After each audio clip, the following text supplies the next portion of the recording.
here. So I'm Nick Kohut, I'm George's son. You all know my dad, you know he's not super sappy, so I figured this would be a good opportunity to embarrass him a little bit. Just want to tell you a little story about growing up with my dad. He was like most parents, but he had a pretty fierce, especially fierce dedication to success in academics, music, and baseball. Despite his best efforts, I was never a great baseball player, but 2 out of 3 ain't bad. My dad, though, I gotta say, he was a pretty good athlete. It's his 70th birthday now. When I was 15, I was a pitcher, and he would serve as my catcher for practice like 2 or 3 times a week. So in the summer, that was on a dirt field. In the winter, we did it on a hard gym floor.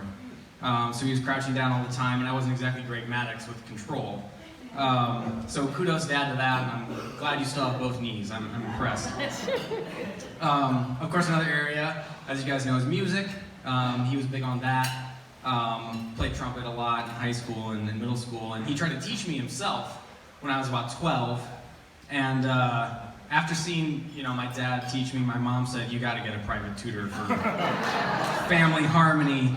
And I wasn't around for the follow-up discussion, but in my head it went something like Dad saying, "No, we don't need a private tutor, that's too expensive," and my mom saying, "A divorce attorney is expensive, a private tutor is cheap," and I got a private tutor right away.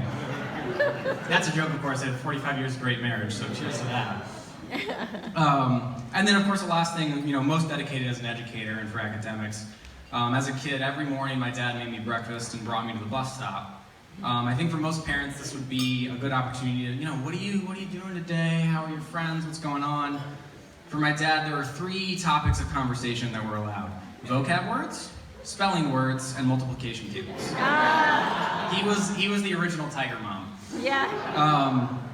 And then later on in life, in high school, because of the way they calculated GPA, it was actually mathematically impossible to be in the band and be valedictorian. So my dad made one visit to the principal and fixed all that up. My dad was a great dad. I couldn't have asked for a better one. He's going to be an even better granddad soon. So cheers and happy birthday to George Kohut.